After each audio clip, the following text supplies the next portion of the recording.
Yo sentía que me iba.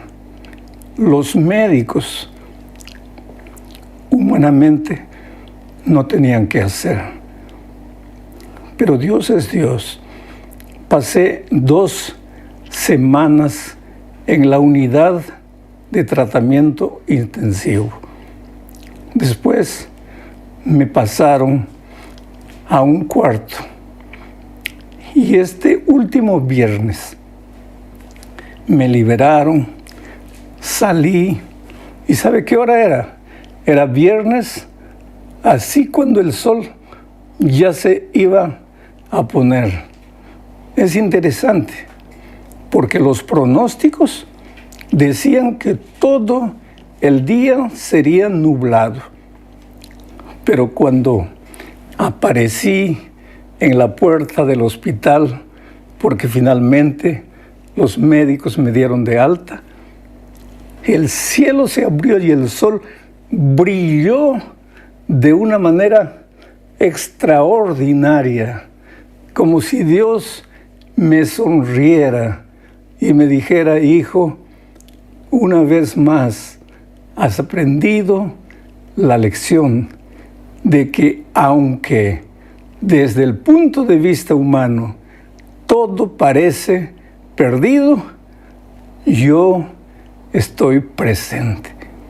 Entonces quiero agradecer a Dios, no porque simplemente me rescató de una situación tan delicada, sino porque hizo su soberana voluntad en mi vida.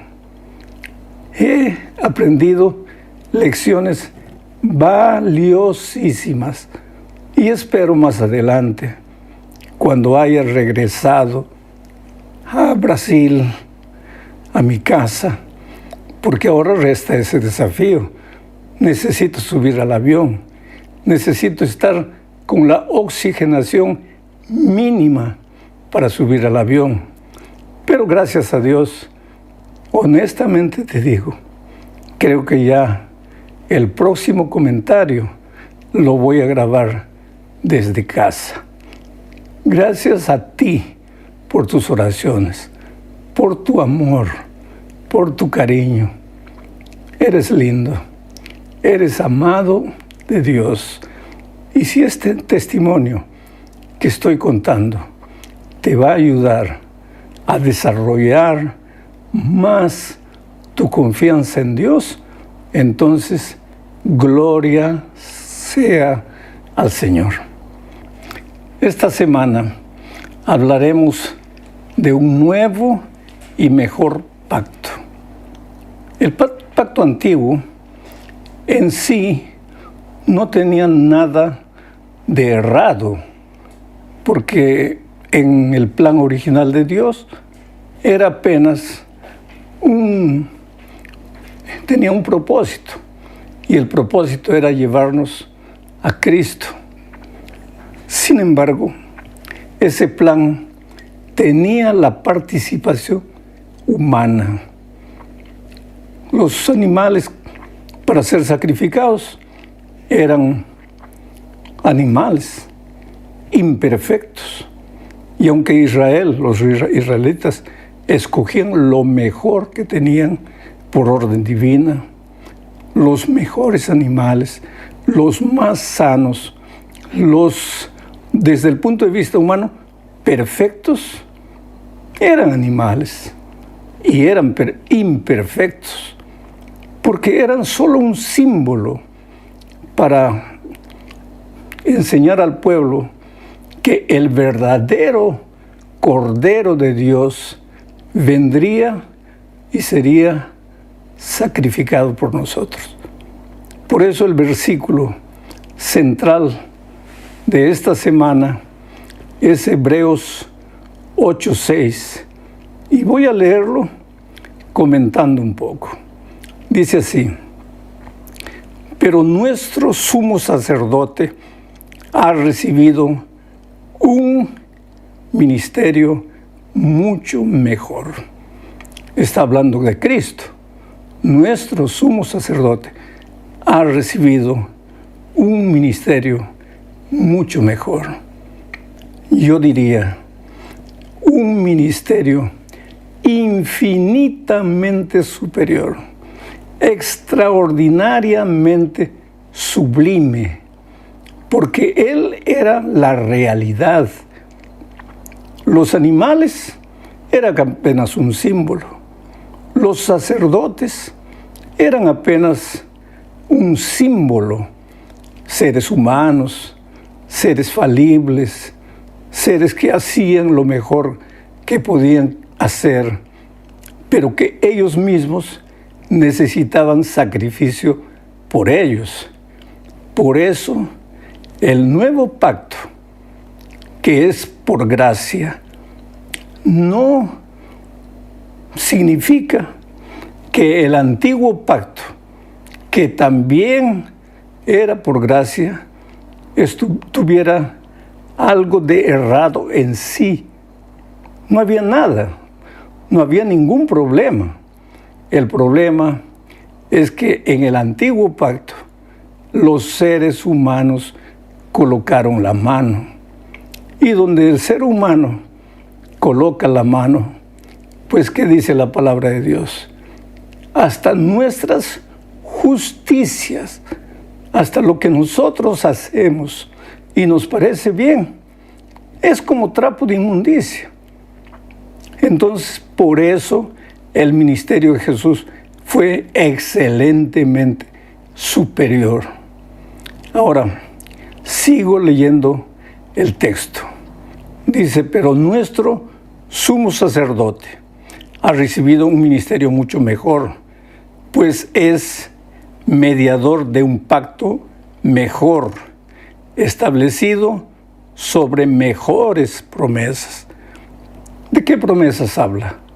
Pues de la realidad, porque el primer pacto, donde había participación humana y de los animales, era apenas la sombra, era apenas el símbolo, apuntaba a la realidad que Cristo significaría, al Cordero de Dios que vendría y moriría por nuestros pecados.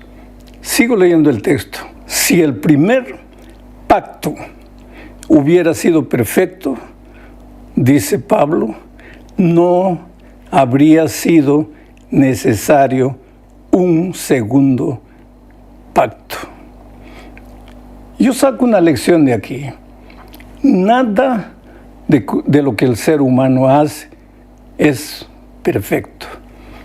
Oh, querido, cuando las cosas no te salen bien, cuando tú luchas, te esfuerzas, te colocas en las manos de Dios, le pides sabiduría al Señor, le dices, ayúdame, que esto funcione. Estoy colocando todo en tus manos, estoy pidiendo tu sabiduría. Asimismo, querido, tú eres ser humano y nada de lo que el ser humano hace es perfecto. Por eso necesitamos que, como Pablo dice, Cristo viva en nosotros, que Él nos lleve paso a paso. Si tienes que tomar en este momento una decisión importantísima en tu vida, arrodíllate, clama a Dios, suplica a Dios. Si tienes que decidir sobre algún asunto, no lo hagas sin pasar momentos arrodillado delante de Dios, porque Él es perfecto. Sus decisiones son perfectas, pero nosotros, por más buena voluntad que tengamos, somos seres falibles, humanos y pecadores. En la primera parte de esta lección, hablemos de la necesidad de un nuevo pacto. ¿Por qué se necesitaba un nuevo pacto? Tenemos que leer lo que dice Hebreos capítulo 7, versículos 11 al 14. Lo voy a ir leyendo y al mismo tiempo comentando. El texto dice lo siguiente: si la perfección se alcanzara mediante el sacerdocio levítico, ya que bajo este el pueblo recibió la ley, ¿qué necesidad habría de que aún se levantara otro sacerdote según el orden de Melquisedec y no según el orden de Aarón? Aquí ya empezamos a ver la necesidad de un nuevo pacto. ¿Por qué? Porque el primer pacto era de cierta manera administrado por los seres humanos. Y ya dije, todo lo que el ser humano toca, por más buena intención que tiene, lo mancha. ¿Por qué? Por su humanidad, por su naturaleza pecaminosa. Entonces, era necesario un nuevo pacto.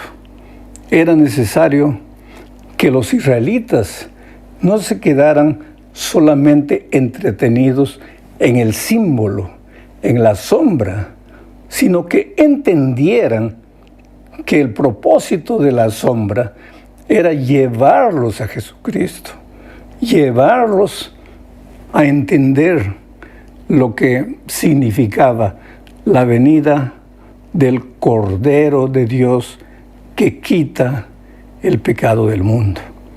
Sigo leyendo. Porque al cambiar el sacerdocio, también se tiene que cambiar la ley. Pero nuestro Señor, de quien la Escritura dice esto, era de otra tribu, de la cual nadie sirvió al altar. Es bien sabido que nuestro Señor procedía de la tribu de Judá, acerca de la cual Moisés no dijo nada en relación con el sacerdocio. Quiere decir, para los israelitas sería una ofensa que alguien que no era de la tribu de Leví decidiera ser un sacerdote, porque los israelitas estaban amarrados, y no hay que culparlos, estaban amarrados a una ley, a la ley de Moisés, que explicaba y determinaba todo el ceremonial de los sacrificios. Pero Jesús es superior a todo lo que los seres humanos puedan pensar. Jesús era de la tribu de Judá, no tenía nada que ver con la tribu de Leví. Y aquí nuevamente hay una idea. Tus conceptos humanos, tus propósitos humanos, tu visión del mundo, de la vida, del cristianismo, tu visión humana, es humana, querido. No te amarres tanto a lo que está escrito en el cuerpo de tradiciones, de costumbres. Tú trata de hacer de Jesucristo el centro de tu vida y de tu experiencia. Sabes que a mí personalmente me entristece mucho que el pueblo judío, por más sincero, por más bien intencionado que fuera, se equivocó. Porque el centro del primer pacto, del pacto antiguo, no era el ceremonial, no eran los detalles, punto y coma, no esto no así, no lo otro no así, no era eso. El punto principal era llevarlos a entender quién era Jesucristo. Pero infelizmente ellos fallaron.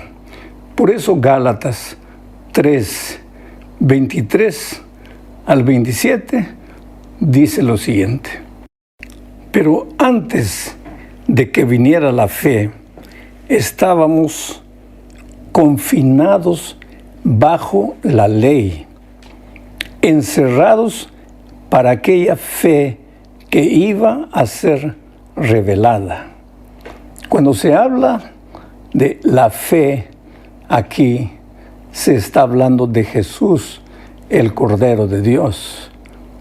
Entonces, el propósito de la ley, del ceremonial, de las sombras, era llevarnos al Señor Jesucristo, a vivir la experiencia de la fe en Cristo. Sigo leyendo el texto. De manera que la ley ha sido nuestro tutor para llevarnos a Cristo, a fin de que fuéramos justificados por la fe. Pero al venir la fe, no estamos ya al cuidado de un tutor, pues todos ustedes son hijos de Dios por la fe en Cristo Jesús, porque todos ustedes, los que han sido bautizados en Cristo, están revestidos de Cristo. Tú te das cuenta, querido, que la ley, y cuando se habla aquí de la ley, se está hablando de todas las instrucciones divinas del ceremonial del primer pacto, pero también se está hablando de la ley de los 10 mandamientos. Y todo eso tenía como propósito llevarnos a Cristo, llevarnos a la experiencia de la fe. En ningún momento se dice que los 10 mandamientos ya no sirven. Lo que se dice es que el propósito de los 10 mandamientos, de tu obediencia fiel a las instrucciones divinas, no es que alcances la salvación a través de guardar esos mandamientos, sino que el propósito es llevarte a Jesucristo, hacerte sentir la necesidad de Cristo. ¿Por qué? Porque pues como ser humano tú te esfuerzas, luchas, prometes, pides perdón, te levantas, vuelves a prometer, pero ¿cuánto tiempo sirven tus promesas? Una semana, 15 días. Ahora, esos tus fracasos son justamente los que tienen que mostrarte que Jesús es tu única solución. Oh, querido, escucha bien esto. Jesús es tu única solución. No te desesperes porque fallaste. No te desesperes porque caíste. Pero por favor, concentra tus ojos en Cristo. Deja que Él conduzca tus pasos. La ley te conduce a Cristo. Y Pablo no lo dice solo aquí, sino en Romanos, capítulo 10, versículo 4. Mira lo que dice. Porque el cumplimiento de la ley es Cristo para la justicia de todo aquel que cree. O sea, el fin de la ley es Cristo. El propósito de la ley es Cristo. El objetivo de la ley es llevarte a Cristo. ¿Y para qué? El texto dice, para la justicia de todo aquel que cree. Pero ¿cómo la justicia del que cree? Si la justicia del que cree es como trapo de inmundicia. Pues no es para lo que tú haces con tus manos, con tu buena voluntad, sino para lo que vas a hacer en Cristo Jesús, cuando Él viva en ti y cuando Él dirija tu vida y tu experiencia. Entonces, vamos ahora a la segunda parte de esta lección hablando de un pacto nuevo y renovado. ¿Por qué era necesario un pacto nuevo y renovado? Necesitamos leer Hebreos capítulo 8, versículo 8 al 12. Dice así: este es el pacto que haré con la casa de Israel. Después de aquellos días, dice el Señor, pondré mis leyes en su mente y las escribiré sobre su corazón. Yo seré su Dios y ellos serán mi pueblo. Ya nadie enseñará a su prójimo, ni le dirá a su hermano, conoce al Señor, porque todos me conocerán, desde el más pequeño hasta el más grande. Seré misericordioso con sus injusticias y nunca más me acordaré de sus pecados ni de su iniquidad. Qué maravilloso, querido. El propósito de las sombras, de los símbolos, eran llevarnos al Señor Jesucristo. No era que los israelitas se concentraran simplemente en los detalles del símbolo, sino que entendieran quién es Jesús. Y cuando ellos entendiesen eso, ahí viene el nuevo pacto, renovado. ¿Por qué? Porque el nuevo pacto no te ayuda solo a colocar la ley de Dios en un cuadro y colocarlo en tu pared. El nuevo pacto saca la ley de la pared y lo escribe en tu corazón. Porque Cristo vive en ti. No es que la ley no vale, sino que ahora lo que importa no es la ley escrita en un cuadro. Lo que importa es la ley escrita en tu corazón. Tú haces las cosas ahora porque Cristo vive en ti. Entonces ya no hay necesidad de que nadie le esté diciendo al otro, tienes que cumplir los mandamientos, mira tu vida, tienes que seguir esto, tienes que hacer eso. Porque el Espíritu de Dios hace ese trabajo maravilloso en el corazón. Es a esa experiencia que el Señor Jesucristo quería llevarnos. Pero vuelvo a repetir, qué pena que Israel se perdió en los detalles y nunca pudo mirar al Cordero de Dios que quita el pecado del mundo.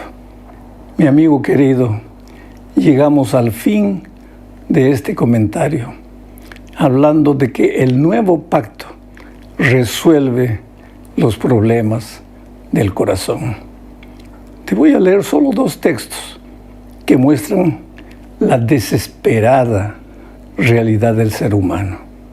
Mira lo que dice Jeremías 17:1.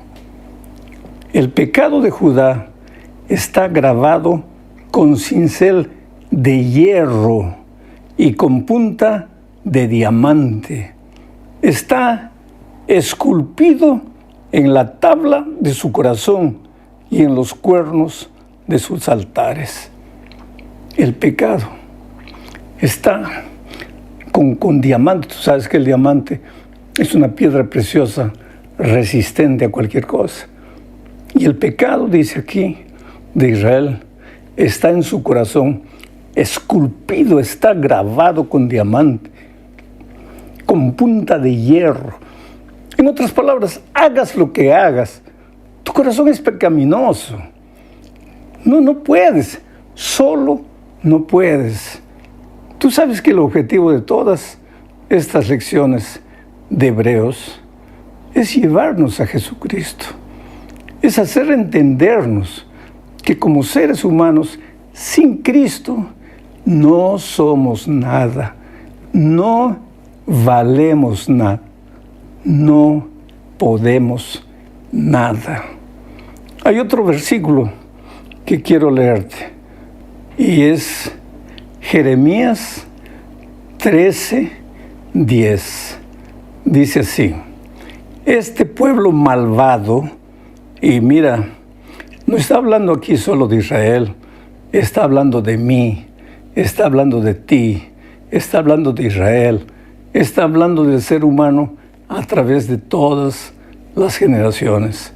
Dice, este pueblo malvado no quiere oír mis palabras, anda divagando en su corazón y va en pos de dioses ajenos para servirles y adorarlos.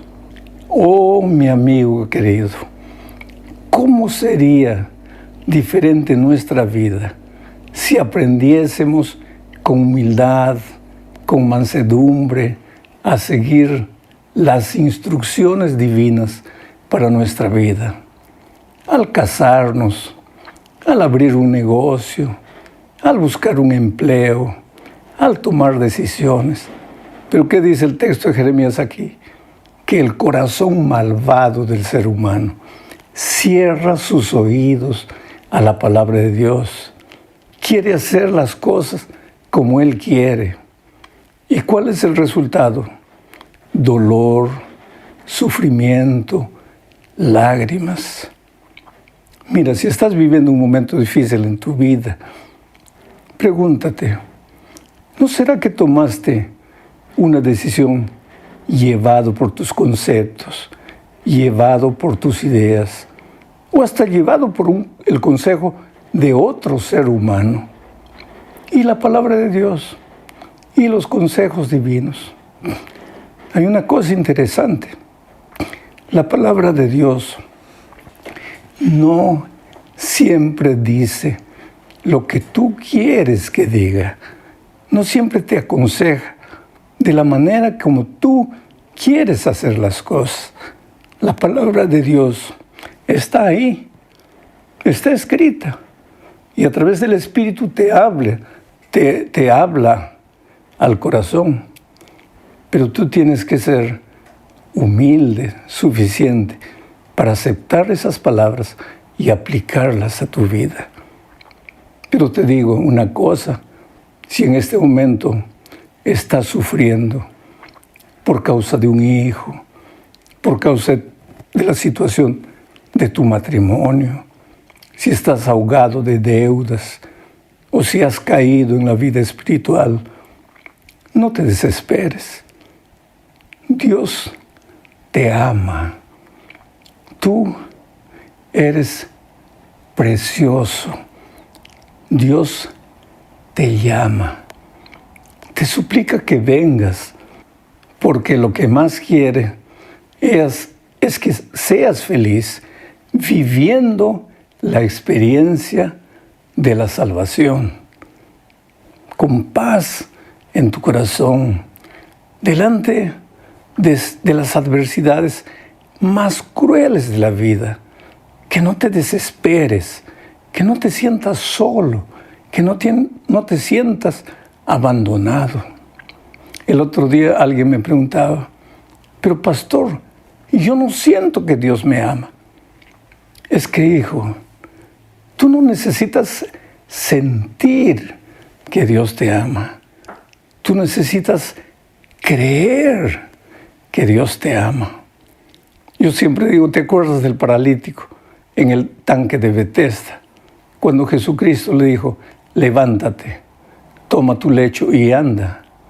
Si el paralítico hubiera dicho, pero Señor, yo no siento que estoy curado, se hubiera quedado paralítico para el resto de su vida. Pero aunque no sentía, él creyó y entonces se levantó y anduvo. Tú, no importa cuál es el momento que estás viviendo, por favor, no quieras sentir, porque el corazón humano es traicionero. Cuando estás mal, te hace creer que estás bien, te hace sentir que estás bien. Y cuando estás bien, te atormenta y te hace sentir que estás mal. Por eso olvídate. El diablo es terrible. Te hace caer, después es el primero en venir y te habla al oído. Estás perdido, ya no hay esperanza para ti. Abandona la iglesia. ¿Para qué? Nada de esto sirve. ¿Cómo nada de esto sirve, querido? Claro que sirve. Tienes que aprender a salir de las sombras, de los símbolos, del ritual, del ceremonial y concentrar tu atención y tu vida en Cristo. Qué bueno que me acompañaste en el estudio de esta lección.